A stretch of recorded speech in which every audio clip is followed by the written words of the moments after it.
For someone like Stella Aubrey Sevilleja, routine was rare. Her life had always been loud. Bars, late-night parties, careless flings, and friends who were just as reckless as she was. But lately, something had changed. Sunday night, inside the elegant fine dining restaurant, a violin began to play. And just like clockwork, Stella was there, sitting at the bar, watching. Across the room, Colette stood on the small stage, calm, graceful, her bow gliding effortlessly across the strings. The music wrapped around the restaurant like a quiet spell. Stella didn't move, didn't talk, didn't flirt, which was very unusual. At first, she told herself it was just curiosity. The mysterious violinist from Singapore, the woman who had stayed in her mind longer than anyone ever had. That was all. Just curiosity. Then she started sitting closer to the stage. Close enough to be noticed. Or so she thought. But Colette never looked her way. Not once.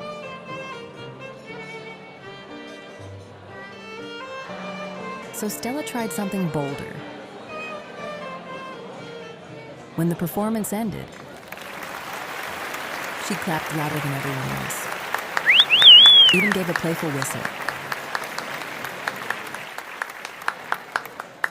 The kind of attention that always worked. The kind that always got a reaction. But Colette simply bowed politely and walked off the stage. Like Stacy didn't exist. Stella blinked. Okay. That was rude.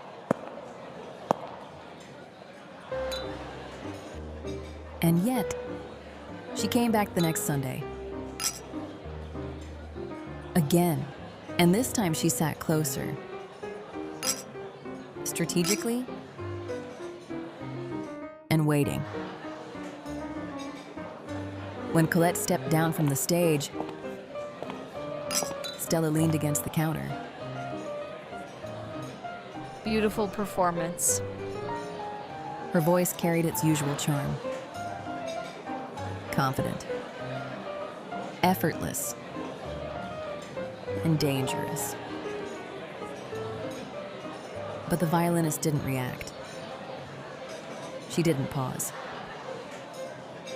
Didn't even turn. She only took the glass from Aya and continued talking. You really are the best violinist. Like Stella hadn't spoken at all. Paul. For the first time in a long while, violinist you know, I. Stella felt Hey, not true. invisible. The next week, she tried again. This time more direct. The heiress stood directly in Colette's path. There was no way the violinist could miss her. But Colette simply walked past. Calm. Unbothered. Their shoulders almost brushed. But there was no reaction. No hesitation. Not even an acknowledgement. Nothing. Stella stood there, frozen. And for the first time, her ego cracked.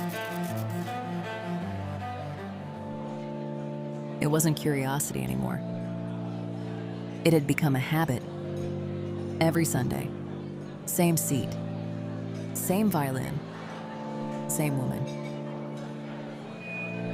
And every week, the same indifference. Colette never noticed her, never reacted, never looked her way. It was as if Stella Aubrey Sevilleja didn't exist. And that was the part that bothered her most. Because Stella was used to attention. Men chased her. Women flirted with her. Rooms turned when she walked in. But this woman, this quiet, untouchable violinist, treated her like air. Until finally, one night, after Colette's second piece, the heiress stood up and left, without saying a word. For the first time in weeks, she went straight to a bar. Mika and Gwen nearly dropped their drinks. Well, look who finally remembered we exist. Stella slid into the seat beside them. Shut up and pour me something strong.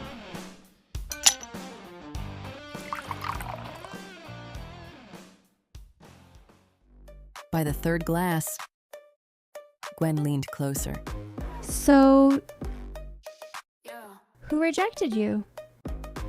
Stella scoffed. No one rejects me. Mika laughed. That says otherwise. Stella ran a hand through her hair. I'm just irritated. With who? Stella stared at her drink, then muttered, A violinist. Both froze. A what? She groaned, It's stupid. but she told them anyway. What happened in Singapore, at the recital, about the restaurant, about the woman who never looked at her, who never acknowledged her, and the only person who never reacted to her. Gwen burst out laughing. You're telling me Stella Aubrey Sevilleja got ignored?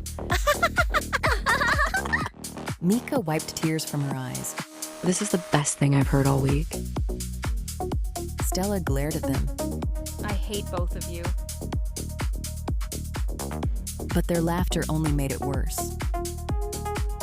Because now, it sounded ridiculous obsessing over someone who didn't even notice her.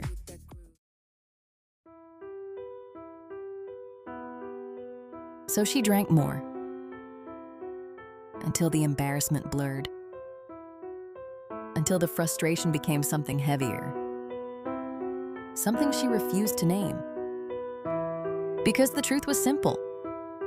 Her ego was bruised, but something else had cracked too, and she didn't understand why. That night, she stepped out of the bar alone, the cool air brushing her face. And without thinking, without deciding, without even realizing it, her feet carried her somewhere familiar. The same street, the same quiet stretch of road, near the restaurant, and just ahead, under the soft glow of the streetlights, a familiar figure walked alone. Colette. And for the first time since this all began, Stella didn't feel curious. She felt something else. Frustration. Hurt. Something sharp. Something reckless. And this time, she wasn't going to be ignored.